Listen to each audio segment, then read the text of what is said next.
Donc, l'actualité de ce début d'année 2026, je pense que vous l'avez peut-être vu passer. Il y a eu quelques évolutions puisqu'on a eu la loi de financement de sécurité sociale qui a été publiée au journal officiel le 31 décembre. Par contre, la loi de finances, elle, à ce jour, n'a toujours pas été publiée, donc on est encore en attente de cette loi de finances. Donc, il y a quand même eu quelques évolutions, c'est ce qu'on va voir aujourd'hui. Et puis, comme chaque année, hein, tous les ans, en début d'année, il y a pas mal d'évolutions avec les chiffres clés qui évoluent, par exemple le SMIC, le plafond annuel de la sécurité sociale. Enfin, voilà, on va refaire un point sur tous ces éléments-là. Donc, encore une fois, pour les derniers qui viennent d'arriver, je vous présente mes meilleurs vœux pour 2026 au nom de tous les J'assure. Voilà, tout le monde se joint à moi pour vous souhaiter une très belle année 2026. Donc, comme d'habitude, on commence par le quiz du mois. Alors, j'en appelle à vos connaissances. Est-ce que vous avez suivi l'actualité pendant les vacances? Est-ce que vous avez fait un peu... vous avez quand même suivi l'actualité? Vous avez fait quelques recherches malgré les vacances? Bon, là, maintenant, ça fait pratiquement une semaine, mais je pense que la plupart d'entre vous avez repris. Donc, les vacances paraissent loin déjà, mais voilà. Est-ce que vous avez pu voir passer certaines informations? Donc, il n'est plus possible de conclure des CDD seniors. Qu'est-ce que vous en pensez? Je vous invite à répondre dans le chat.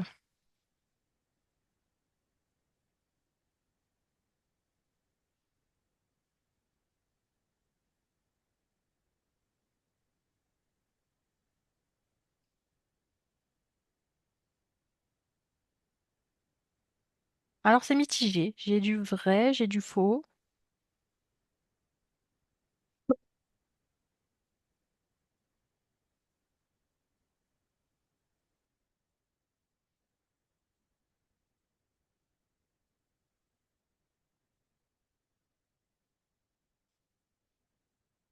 Alors,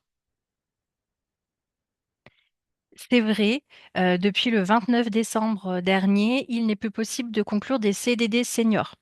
Par contre, je ne sais pas si vous l'avez, si vous étiez présent lors des dernières Web Actu et on avait évoqué le fait que maintenant il y avait un nouveau CDI, cette fois-ci, qui avait été créé pour les salariés dits expérimentés, de manière à embaucher les salariés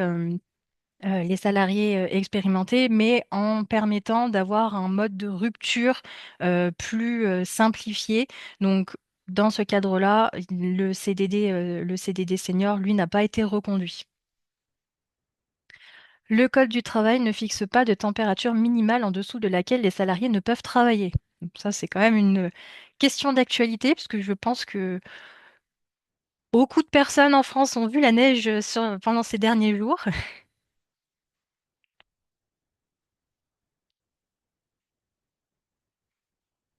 Alors là, j'ai majoritairement des vrais.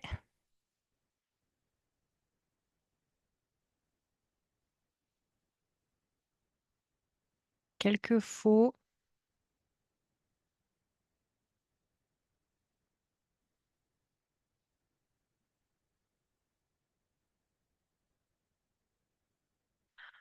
Donc c'est vrai, le code du travail ne dit pas en dessous de telle température, les salariés ne doivent plus travailler. Il n'y a pas une température minimale qui est précisée dans le code.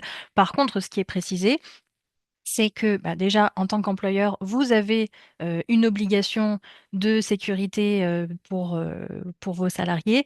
Donc, notamment sur le Code du travail va dire que dans les locaux fermés qui sont affectés au travail sont en toute saison maintenus à une température adaptée compte tenu de l'activité des travailleurs et de l'environnement dans lequel ils évoluent. Il y avait eu une préconisation en plus de ça alors là, je parle pour les bureaux fermés, hein, pas pour les personnes qui travaillent en extérieur, c'est encore différent. Mais il y avait eu une demande à ce que les températures soient à 19 degrés dans les bureaux. C'était notamment l'année dernière par rapport aux économies d'énergie. Cette température qui peut paraître assez basse, hein, une température de 19 quand on est assis à un bureau, c'est pas forcément, on peut vite avoir froid. C'est reconnu par l'INRS comme étant acceptable. Donc voilà, le Code du travail en lui-même ne dit pas qu'il y a un minimum euh, en dessous duquel les salariés ne peuvent plus travailler. Par contre, il dit l'employeur a l'obligation de prendre toutes les dispositions nécessaires pour assurer la protection des salariés contre le froid et les intempéries. Donc, en tant qu'employeur, si vos salariés sont amenés à travailler à l'extérieur et du coup sont amenés à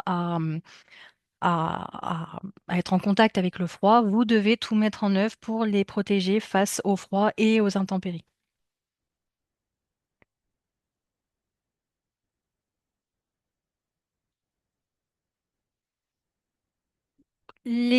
Toutes les entreprises qui ne négocieraient pas sur l'emploi des seniors s'exposent à un malus sur les cotisations à la charge de l'employeur dû au titre de l'assurance vieillesse et de l'assurance veuvage.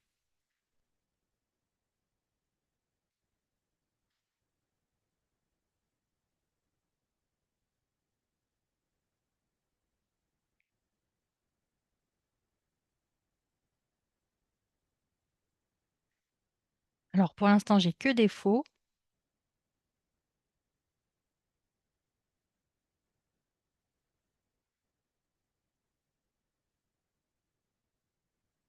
Je vous laisse encore un petit temps pour répondre.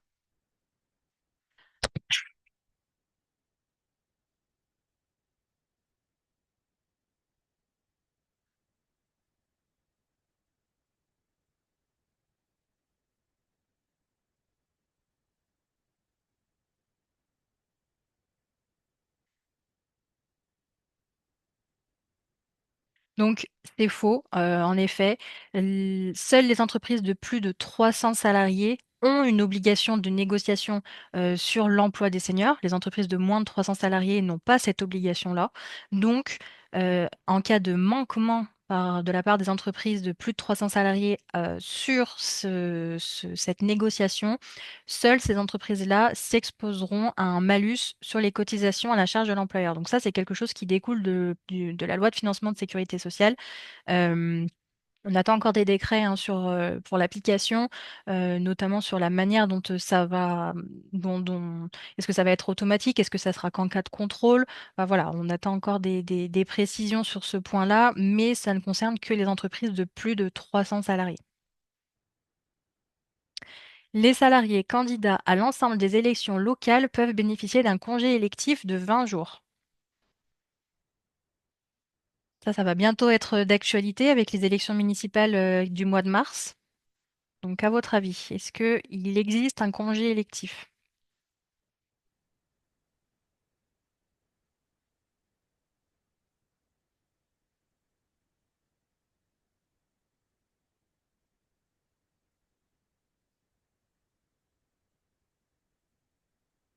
Alors, c'est mitigé. J'ai du vrai, j'ai du faux, j'ai du 10 jours et non 20.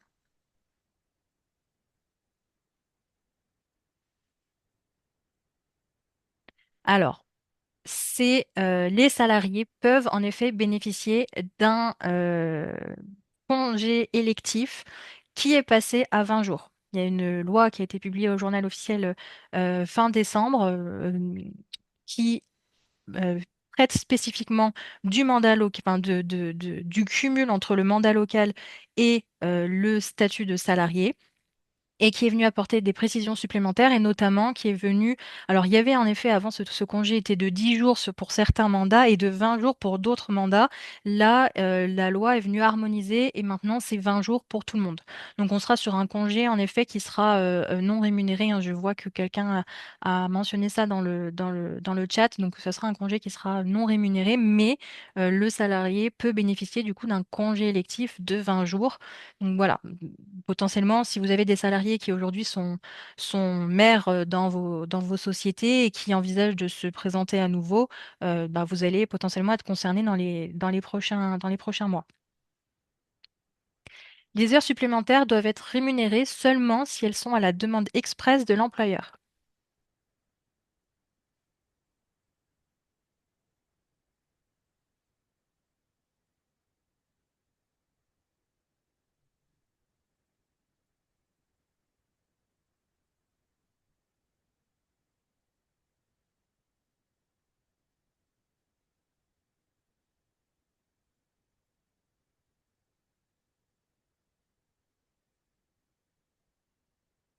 Alors, on tend majoritairement vers le faux. J'ai quelques vrais.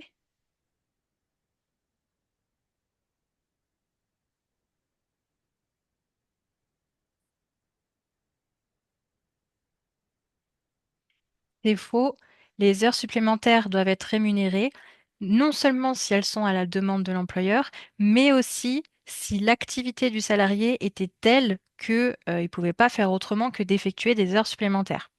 Il y a un arrêt de début décembre qui est venu rappeler ce principe-là, donc on le verra tout à l'heure, mais il y a deux situations à prendre en compte. Est-ce que j'ai une demande expresse de l'employeur de faire des heures supplémentaires? Dans ce cas, il n'y a pas de débat, je paye les heures supplémentaires. Ou est-ce que la charge de travail de mon salarié était tellement importante qu'il était obligé de faire des heures supplémentaires? Donc là, c'est pareil, dans ce cas, les heures supplémentaires doivent être rémunérées. Une inaptitude peut être prononcée pendant un arrêt de travail.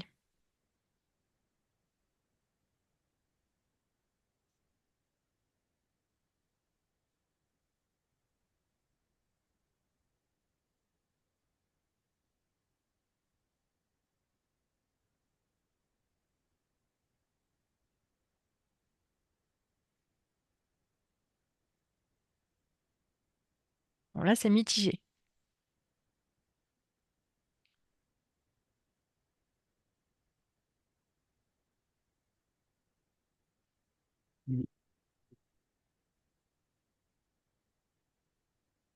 Alors c'est vrai, une inaptitude peut être prononcée pendant un arrêt de travail.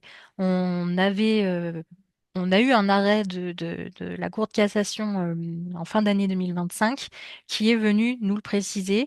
Jusqu'à présent, on avait un doute sur ce point-là. La Cour de cassation est venue nous dire que, en effet, donc on va le revoir dans le détail tout à l'heure, mais en effet, une inaptitude peut être prononcée pendant un arrêt de travail. Le CSE ne peut plus fixer une condition d'ancienneté pour l'attribution de ses activités sociales et culturelles depuis le 1er janvier 2026.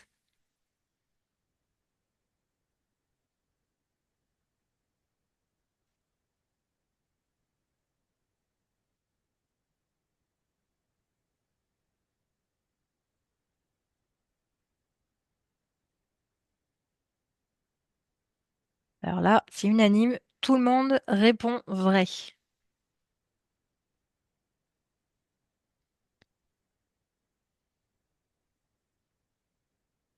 Alors, au départ, c'était vrai. Mais on a eu un communiqué enfin, sur le site de l'URSSAF en fin d'année, alors j'ai plus la date exacte, parce qu'en plus lors de la dernière Web Actu, c'est ce que je vous ai dit. Je vous ai dit attention, à partir du 1er janvier 2026, si vous décidez de verser des chèques cadeaux ou autres, ou que votre CSE verse attribue des chèques cadeaux, il ne sera plus possible de prévoir une condition d'ancienneté à partir du 1er janvier 2026, puisqu'on avait une tolérance suite à des arrêts de la Cour de cassation de 2024 qui était venu préciser que on ne pouvait pas faire de distinction entre enfin, on ne pouvait pas exclure des salariés qui avaient moins de 6 mois d'ancienneté. Suite à ça, du coup, là, l'URSSAF avait laissé une tolérance jusqu'au 31 décembre 2025 pour que vous puissiez vous mettre en conformité. Et fin d'année 2025, du coup, elle est venue publier sur son site que finalement, il y avait encore cette tolérance jusqu'au 31 décembre 2026. Donc, vous avez finalement une année supplémentaire pour si éventuellement vous dans les critères d'attribution aujourd'hui des chèques vacances ou des tickets resto ou des chèques cadeaux ou autres, tous les avantages, toutes les activités sociales et culturelles que vous pouvez avoir en place dans la société, si à ce jour vous avez toujours une condition d'ancienneté de 6 mois maximum, il y a encore une tolérance de l'URSSAF pour l'année 2026. Est-ce qu'elle sera à nouveau reportée en 2027? Ça, je ne peux pas vous le dire, puisque là, ça a été modifié vraiment sur la toute fin d'année. Mais en tout cas, sur l'année 2026, cette tolérance est toujours d'actualité. Par contre, je vous le rappelle, c'est une tolérance qui concerne seulement l'URSSAF. C'est-à-dire que vos salariés, eux, s'ils décident d'aller devant le Conseil des prud'hommes en estimant avoir fait l'objet d'une discrimination et d'avoir été lésés parce qu'ils avaient moins de 6 mois d'ancienneté, ils n'ont pas bénéficié de ces œuvres sociales et culturelles, devant le Conseil des prud'hommes, il serait légitime à le demander. Cette tolérance, elle concerne seulement l'URSSAF, et donc en cas de contre l'URSSAF, vous ne seriez pas redressé sur ce point-là. Un nouveau congé supplémentaire de naissance peut être pris dès le mois de janvier 2026.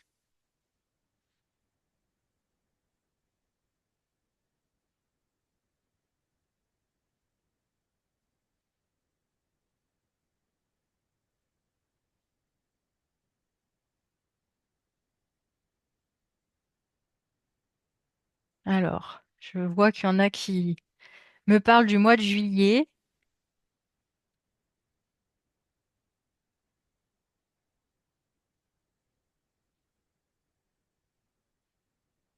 Donc, en effet, c'est entré en vigueur au 1er janvier 2026, puisque c'est la loi de financement de sécurité sociale qui a créé ce nouveau congé supplémentaire de naissance.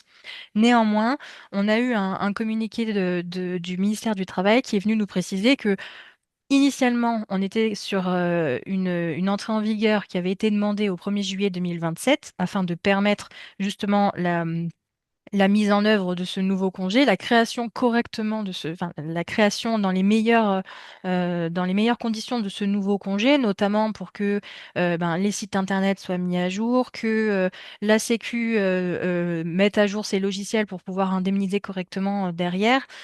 Les députés ont maintenu le fait que ça rentre en vigueur au 1er janvier 2026, donc c'est entré en vigueur au 1er janvier 2026. Par contre, vous vous doutez bien qu'avec une loi qui a été publiée au 31 décembre 2025, les différents services ne sont pas à jour au 1er janvier 2026. Donc malheureusement, ça ne peut pas s'appliquer au 1er janvier 2026.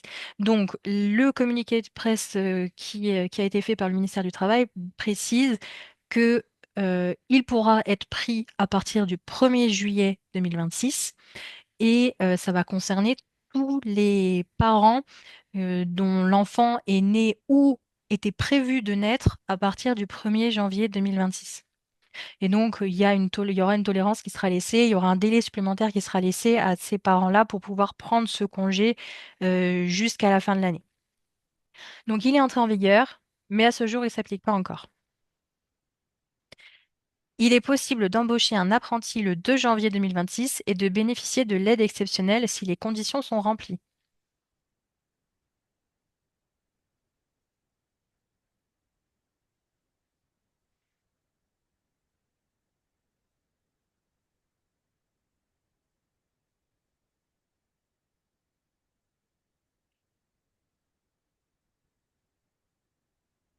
Alors, j'ai quelques vrais.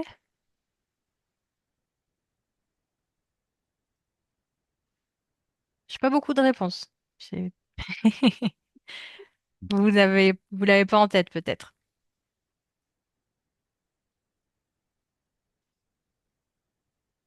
Alors, malheureusement, c'est faux. Je vous ai dit tout à l'heure, la loi de financement de sécurité sociale a été publiée, donc elle est en vigueur depuis le 1er janvier. Par contre, la loi de finances, elle, n'a toujours pas été adoptée, n'est toujours pas rentrée en vigueur. Et aujourd'hui, l'aide exceptionnelle quand on embauche un apprenti, elle est mise en place enfin, tant que la loi de finances, pardon, n'a pas été adoptée, ce dispositif ne peut pas être renouvelé. Donc, À ce jour, ce dispositif a pris fin au 31 décembre 2025. Donc, pour les personnes qui embaucheraient des apprentis à partir du 1er janvier, attention, puisque du coup, vous ne pourriez pas bénéficier de l'aide exceptionnelle. Pour les entreprises qui ont embauché des salariés avant le 31 décembre, voilà, il y a pas, c'est bon puisque l'embauche a été faite en amont. Par contre, à partir du 1er janvier, vous ne pourrez pas bénéficier de l'aide exceptionnelle. Donc, on va le revoir tout à l'heure. La déduction forfaitaire de cotisation patronale sur les heures supplémentaires s'applique désormais à toutes les entreprises.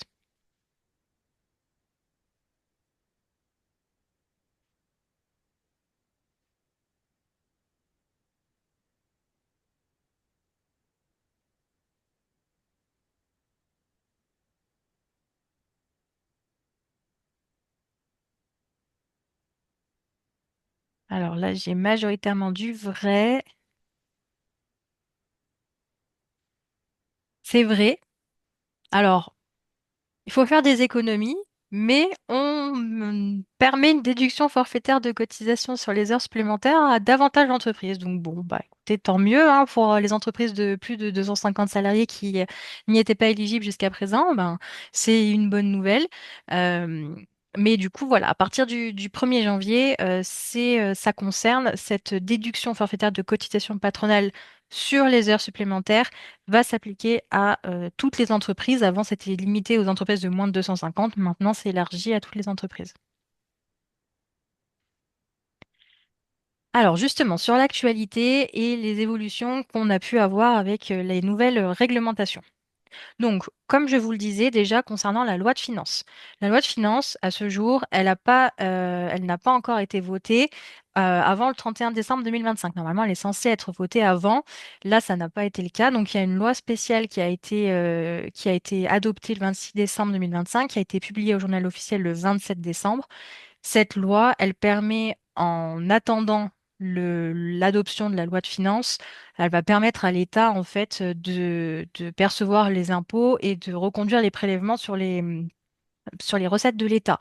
Mais elle va pas permettre, elle va pas, ça va se limiter seulement à ces éléments-là, de manière à avoir une continuité des services publics pendant cette période. En attendant, on a quand même quelques mesures qui ont été temporairement prolongées malgré l'absence de la loi de finances. Donc notamment, le boss est venu nous préciser que sur la partie, tout ce qui concerne les pourboires et la prise en charge des frais de transport. Donc ça, normalement, ça devait prendre fin enfin, les exonérations, vous savez, notamment sur les frais de transport et de faire une prise en charge jusqu'à 75%. Normalement, c'est une prise en charge pardon, à 50%. Il y avait la possibilité jusqu'au euh, 31 décembre 2025 de faire une prise en charge jusqu'à 75% du coût des abonnements de transport. Avec la loi de finances qui n'a pas été adoptée, ça aurait dû se terminer le 31 décembre 2025. Le boss est venu préciser que ces deux, enfin, sur les pourboires et sur la prise en charge des frais de transport public, sur ces deux dispositifs, ils sont maintenus dans l'attente du vote de la loi de finances de sécurité sociale à partir du moment où les conditions initialement prévues sont respectées. Donc voilà, ça permet de... Si aujourd'hui vous aviez prévu justement une prise en charge à 75% du coût des abonnements de transport public de vos salariés, ça vous pouvez continuer. Les autres mesures qui ont été temporairement suspendues et qui peuvent avoir un impact pour vous, c'est ce qu'on a vu dans le quiz d'introduction, c'est notamment concernant l'apprentissage. Donc, puisque on n'a pas de loi de finances pour 2026, l'aide qui, pour embaucher les apprentis à partir du 1er janvier 2026, ne peut s'inscrire que dans le cadre légal qui est fixé par le Code du travail. Donc, la seule aide qui est prévue dans le Code du travail, c'est l'aide unique. Donc, l'aide unique est maintenue. Par contre, cette aide unique, elle est réservée aux entreprises de moins de 250 salariés et ça concerne l'embauche d'apprentis qui vont préparer des diplômes de niveau 3 et 4. Donc, c'est équivalent à bac et inférieur à bac. Donc, pour tous les salariés, si vous décidez d'embaucher à partir du 1er janvier, vous êtes une entreprise de moins de 250 et vous embauchez un apprenti qui prépare un bac ou un CAP, par exemple, vous êtes éligible à l'aide unique, donc vous ne serez pas impacté. Vous pourrez bénéficier des 5 000 euros. Par contre, si vous êtes une entreprise de moins de 250 salariés qui embauchait un apprenti qui prépare un bac+2 ou un bac+5, bah, l'aide exceptionnelle, normalement, elle aurait dû être de 5 000 euros. Elle est de 2 000 euros pour les entreprises de plus de 250 salariés. Pour vous, à partir du 1er janvier 2026, enfin, pour ces salariés, pour ces apprentis-là qui préparent un diplôme supérieur à bac+2, euh, l'aide exceptionnelle ne sera pas versée puisqu'elle est suspendue. Donc, on a eu un communiqué qui a été un communiqué de presse du ministère du Travail le 26 décembre 2025 qui est venu nous préciser que dès que la loi de finances sera publiée au journal officiel, il y aura un nouveau décret concernant l'aide exceptionnelle et qui viendra préciser les nouvelles conditions d'attribution de l'aide exceptionnelle.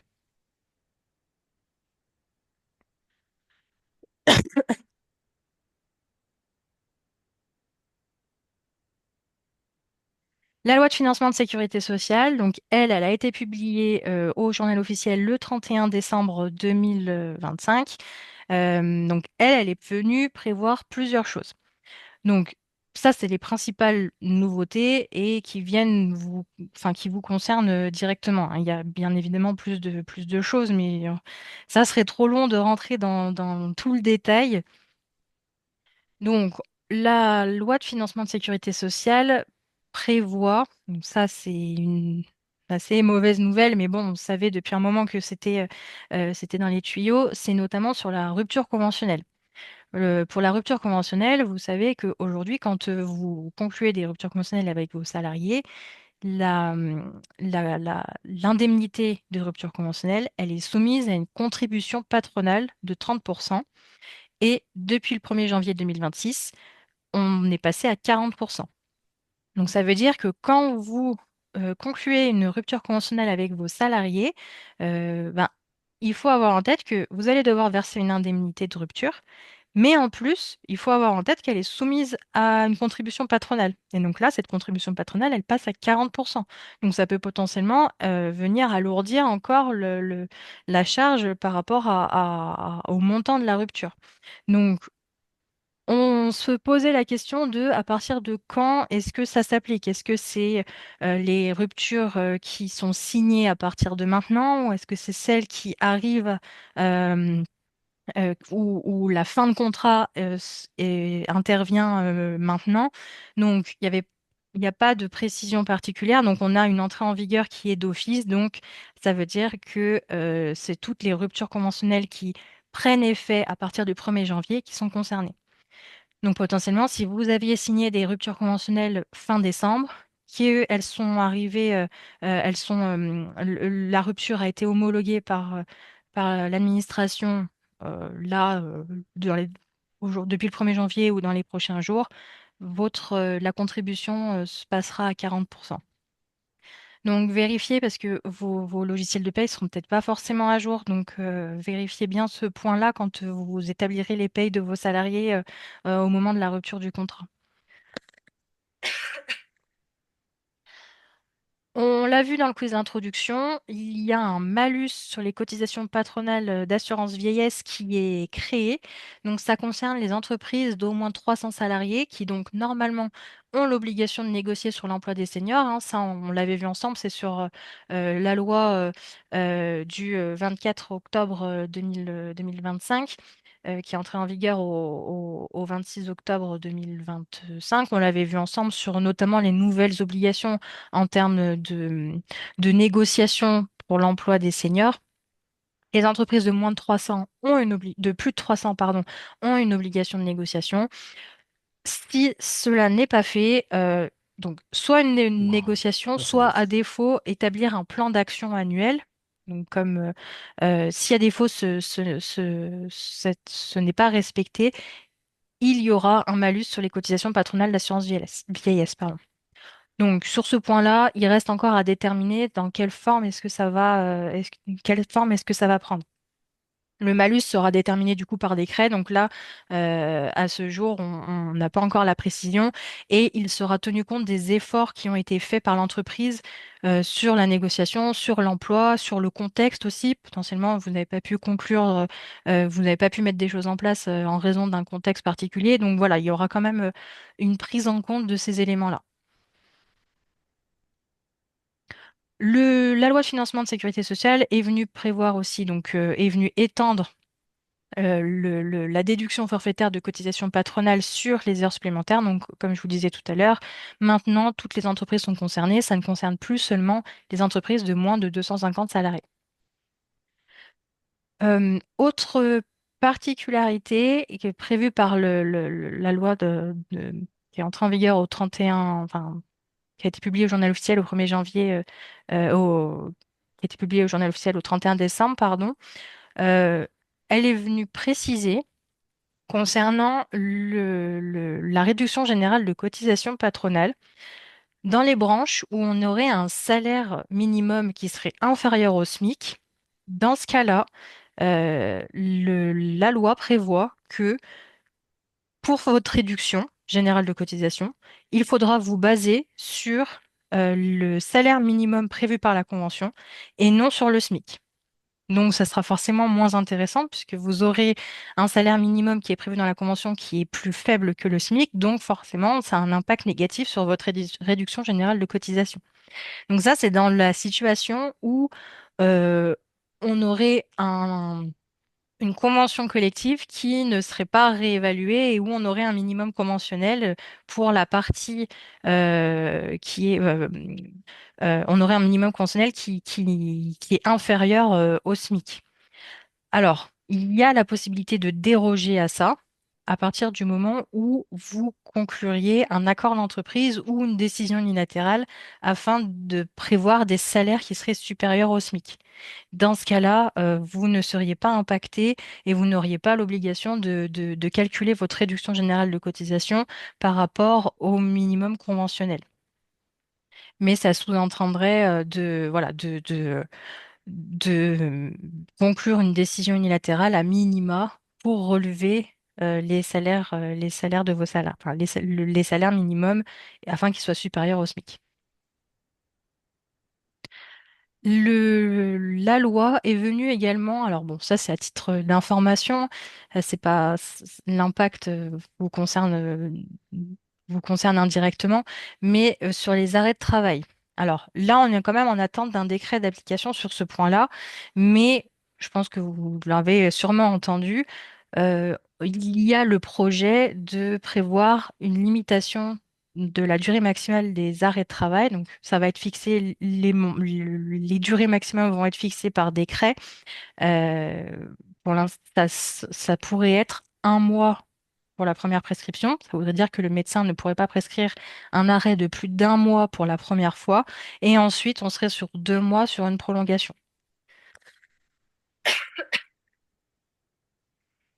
Et le dernier sujet que je voulais aborder avec vous sur cette loi de financement de sécurité sociale, qui est du coup la création du nouveau congé de naissance, qui potentiellement va, lui, pour le coup, avoir un impact au niveau de la présence de vos salariés. Si vous avez des salariés qui, euh, qui vont devenir parents pendant cette année, il y a un nouveau congé de naissance qui a été créé. Donc, comme je vous disais au début, il était prévu que ce soit au 1er juillet 2027. Les députés ont voulu que ce soit au 1er janvier 2026, mais compte tenu de la durée assez courte, quand même, pour une entrée en vigueur au 1er janvier 2026, c'est repoussé au 1er juillet 2026, mais toutes les personnes qui ont eu un enfant ou où l'enfant était prévu à partir du 1er janvier, mais qui est potentiellement né en fin d'année 2025, pour toutes ces personnes-là, elles y sont éligibles, elles pourront en bénéficier. Ce qui est prévu, là c'est pareil, on est en attente d'un décret d'application. Pour l'instant, c'est voilà, tout ce qu'on a entendu sur l'actualité. Ce qui serait prévu, c'est d'avoir un mois rémunéré à 70% du salaire net et le deuxième mois rémunéré à 60% du salaire net. Donc, ce serait un congé de 2 mois qui serait fractionnable, qui pourrait être pris en même temps par les deux parents ou séparément. Et là, on attend encore des décrets, comme je vous disais, sur ce point-là. Ça va venir s'ajouter au congé de maternité, de paternité ou d'adoption. Ça sera du coup une fois épuisement de ces congés. Il y aura un délai qui sera laissé, pardon, pour prendre ce congé, c'est-à-dire que les salariés auront 9 mois après la naissance de l'enfant pour prendre ce congé. Donc, comme je vous disais, pour tous les enfants nés à partir du 1er janvier et avant le 1er juillet, eux, comme ils vont pas pouvoir le prendre tout de suite, il y a un délai supplémentaire qui va leur être laissé pour qu'ils puissent le prendre jusqu'à la fin de l'année 2026.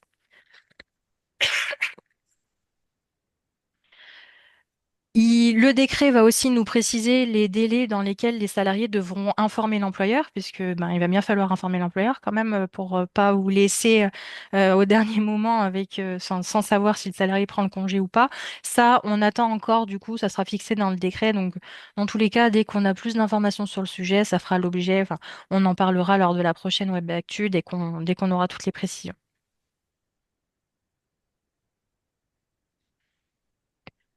Alors, je vous ai remis un petit récap de tous les chiffres clés de l'année 2026. Donc, notamment le SMIC, hein, depuis le 1er janvier 2026, il a évolué. Faites bien attention si bon, ça concernera vos payes de janvier, donc vous avez encore le temps. Pour l'instant, je suppose que vous êtes encore sur les payes de décembre, mais faites bien attention sur janvier à bien penser à vérifier si le SMIC n'est pas supérieur au minimum conventionnel et que du coup, il ne faille pas appliquer le SMIC. La cotisation AGS, donc c'est une cotisation patronale. Elle, pour le coup, elle n'a pas changé. On est toujours sur 0,25%. Le minimum garanti, lui, est passé à 4,25. Je vous ai remis le tableau récapitulatif sur les plafonds de la sécurité sociale, donc avec le plafond annuel, mensuel et voilà, qui peuvent vous servir au quotidien. Donc le tableau vous a été mis dans le support. Au niveau des bons d'achat, donc les chèques cadeaux, comme le plafond de la sécurité sociale a évolué, forcément, du coup, l'exonération des bons d'achat, c'est un pourcentage du plafond de la sécurité sociale, donc lui aussi a évolué. Il est passé à 200 euros au 1er janvier 2026. Donc, vous pourrez verser jusqu'à 200 euros de chèques cadeaux à vos salariés. Le, les- Pareil, la gratification des stagiaires, comme elle est liée au plafond de la sécurité sociale, ce dernier ayant évolué, le montant de la gratification des stagiaires a lui aussi évolué. Donc il est passé à 4,50 euros de l'heure. Donc je vous rappelle, c'est pour les stagiaires de plus de 2 mois où vous devez verser une gratification. Pour les titres restaurants, c'est pareil. Si aujourd'hui vous versez des titres restaurants à vos salariés, alors pour ceux qui sont dans la convention collective transport, vos ouvriers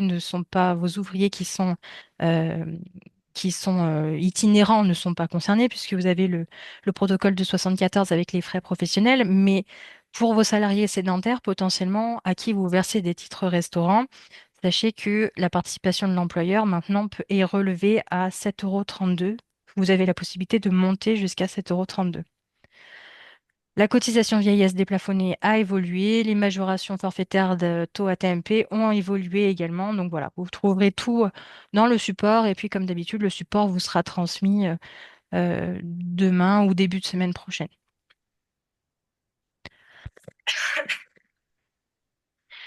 Je vous ai mis les nouveaux barèmes de saisie de rémunération.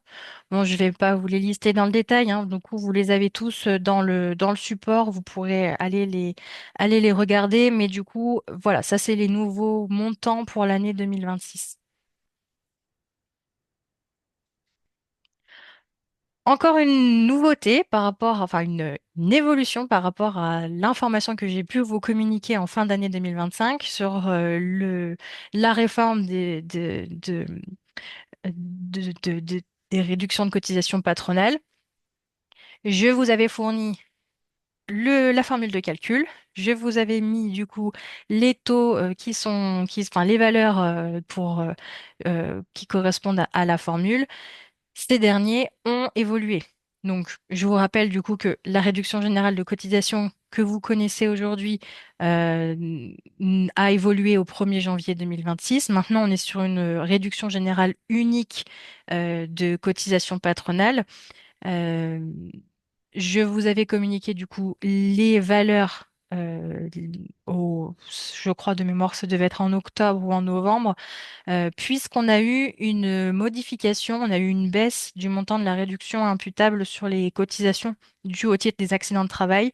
Euh, c'est passé de 0,5% à 0,49 et on a eu aussi une hausse du taux de cotisation patronale vieillesse déplafonné, donc c'était la slide juste avant.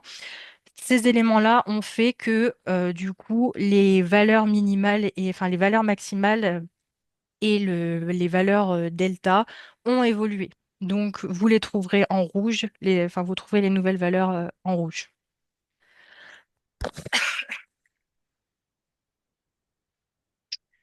L'avantage en nature, je rentre pas dans le détail, c'était juste pour vous mettre une petite précision sur le sujet. Vous savez que depuis le 1er février 2025, quand vous mettez à disposition des véhicules 100% électriques, vous devez respecter, donc il y a enfin, ils doivent être éco-scorés, donc ce qui est appelé comme ça.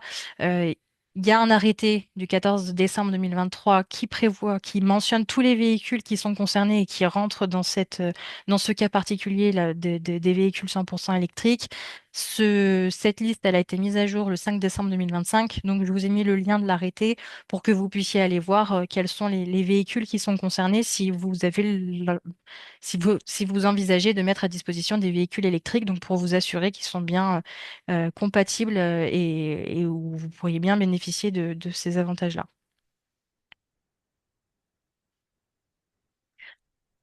Je vous disais dans le quiz d'introduction, donc il y a une loi, la loi du 22 décembre 2025, qui est venue créer un statut d'élu local. Ça vient apporter une protection euh, davantage de protection pour le salarié qui a qui a un mandat local, pardon. Donc, on a un congé électif. Donc, la loi, antérieurement, quelqu'un l'avait dit tout à l'heure dans le chat, on avait un congé de 10 jours. Là, la loi est venue le porter à 20 jours. Avant, on avait 10 jours pour certains mandats, 20 jours pour d'autres mandats. Maintenant, c'est tout harmonisé, c'est 20 jours pour tout le monde. Cette absence-là, pendant ce congé électif, soit le salarié demande à être en congé payé pendant cette période-là, soit il sera en absence, ce sera une absence autorisée, mais non rémunérée. Ou alors il pourra éventuellement récupérer ces jours d'absence. On a une autre absence qui a été, alors qui existait déjà, mais là, la loi est venue élargir le champ des activités qui vont ouvrir droit à ces absences-là. Donc, en fait, maintenant, pour tous les événements qui sont liés aux journées du 8 mai, du 14 juillet, du 11 novembre et toutes les commémorations, les fêtes nationales, les élus, vont pouvoir bénéficier d'une autorisation d'absence dans ces situations-là. Pareil, par exemple, si en cas de mandat spécial, par exemple, il y a une manifestation de grande ampleur qui est organisée comme un festival ou une exposition ou autre, ou malheureusement une catastrophe naturelle, ben, dans ces situations-là, votre salarié qui est élu peut avoir besoin de s'absenter pour pouvoir gérer ces événements dans sa commune. Donc, dans cette situation-là, il y a une autorisation d'absence qui est prévue. Un entretien individuel aussi a été instauré. Cet entretien individuel, il peut être sollicité au maximum une fois par an, par année, enfin une fois par an par le salarié. En fait, son objectif, c'est de permettre de prendre en compte l'expérience que le salarié a acquis dans le cadre de son mandat ça va lui permettre aussi de faire un point sur ses besoins en formation qu'il pourrait avoir. Il va y avoir aussi un entretien qui peut être organisé pour, à la fin du mandat, pour faire le point sur les compétences qu'il a acquis au cours de son mandat. Le, un autre congé, alors lui, il existait déjà, enfin lui aussi existait déjà, c'est juste que du coup, il est passé de 18 jours à 24 jours. Là, cette fois-ci, c'est un congé de formation. Donc voilà, la durée maximum du congé, donc c'est 24 jours par mandat, la durée maximum du congé a été allongée.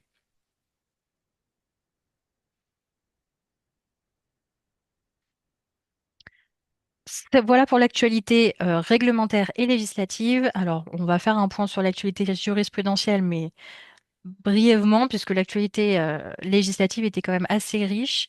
Donc, sur les heures supplémentaires, on l'a vu en introduction, la Cour de cassation est venue nous préciser par un arrêt du 3 décembre 2025 que lorsqu'un salarié fait des heures supplémentaires, elles doivent être rémunérées à partir du moment où l'employeur les a acceptées. Donc, c'est à la demande, c'est à la demande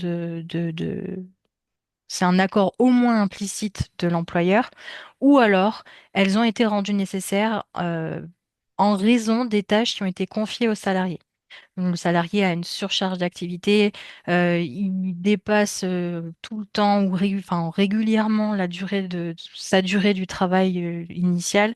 Donc, dans ces situations-là, la Cour de cassation estime que on est sur des heures supplémentaires et que le salarié, même si ce n'est pas l'employeur qui a envoyé, qui a dit noir sur blanc au salarié, demain, tu fais une heure supplémentaire parce que j'ai besoin de toi une heure de plus.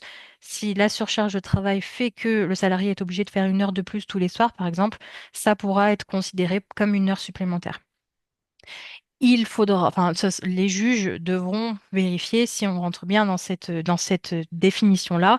Et dans ce cas, ça, même si elle n'a pas été autorisée par l'employeur, le juge estimera qu'il s'agit bien d'une heure supplémentaire. Sur l'inaptitude, donc comme je vous disais, il y avait une incertitude sur le fait que une inaptitude puisse être déclarée pendant qu'un salarié était en arrêt. Là, cette fois-ci, la Cour de cassation vient nous préciser que peu important que l'examen médical ait lieu pendant la suspension du contrat de travail et nonobstant l'envoi par le salarié de nouveaux arrêts de travail. Donc là, on est vraiment sur une inaptitude qui est déclarée pendant l'arrêt. Derrière, le salarié continue à envoyer des arrêts. Ce n'est pas pour autant que l'inaptitude n'est pas valable. Donc, le médecin du travail peut tout à fait constater une inaptitude du salarié à l'occasion d'un examen qui serait réalisé à l'initiative de l'employeur, peu important que l'examen ait lieu pendant un arrêt de travail et que le salarié envoie derrière des nouveaux arrêts. La suspension du contrat, en fait, ne vient pas bloquer le constat de l'inaptitude. Dernier arrêt qu'on va voir ensemble ce soir. Donc cette fois-ci, ça concerne le licenciement d'un salarié et des faits de harcèlement. Donc là, on était sur un salarié qui était aide-soignant, qui a été victime de propos racistes et de harcèlement de la part des résidents de l'endroit où il travaillait. Il a fait remonter ces éléments-là à son employeur, qui n'a pas réagi, qui a simplement dit ben, vous savez que vous travaillez avec un public, un public particulier, donc ben, oui, ils sont amenés à tenir des propos qui sont peut-être déplacés, mais voilà, l'employeur n'a pas réagi, n'a rien fait pour faire cesser le trouble dont était victime le salarié. Et derrière, il a engagé une procédure de licenciement. Donc, il a pu être reconnu, du coup, dans cette situation, que le licenciement était lié au harcèlement. Et donc, du coup, on était sur un licenciement nul. Donc, lorsqu'en fait l'employeur est inactif face à des injures à l'encontre d'un salarié, l- si on a un licenciement qui est concomitant avec ces faits de harcèlement, euh, le, le, le harcèlement sera, enfin, le licenciement, pardon, pourra, enfin, sera remis en cause. Donc, si vous avez l'information qu'un de vos salariés est victime de harcèlement, même si c'est fait par un tiers, c'est dans le cadre votre salarié est amené à aller chez un client et il est victime de harcèlement chez ce client-là, faites bien attention à bien prendre des mesures de manière à faire cesser le trouble dont il est victime. Là, dans la situation, on est dans une situation où la lettre de licenciement ne reproche pas directement au salarié d'avoir dénoncé des faits de harcèlement, mais tout ce qui est invoqué par l'employeur n'est pas suffisant pour caractériser un licenciement justifié. Donc, comme l'employeur n'a pas démontré l'employeur n'a pas été en mesure de démontrer que le licenciement n'a pas de lien avec la dénonciation du harcèlement, le licenciement a été remis en cause. Je suis arrivée au bout de cette présentation, de cette première de l'année 2026. Alors, comme 2025, on relance les classes virtuelles qu'on a pu mettre en place sur l'année 2025. Donc, voilà, c'est des petites formations de 2 heures qui ont lieu sur différents sujets.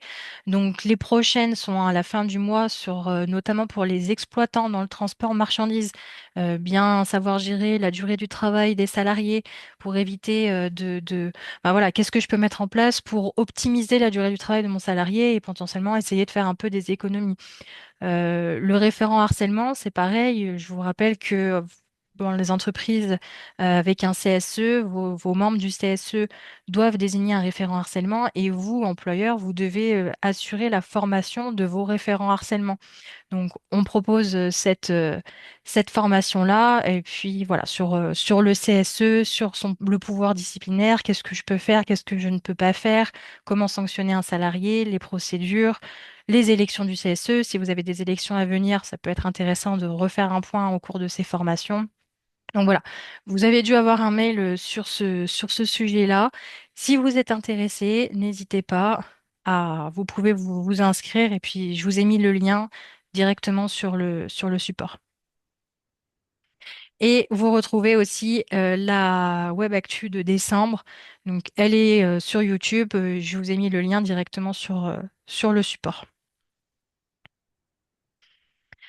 Je vous souhaite à tous une bonne fin de journée. Je vous remercie pour votre attention et puis je vous retrouve du coup le 12 février. Merci à tous.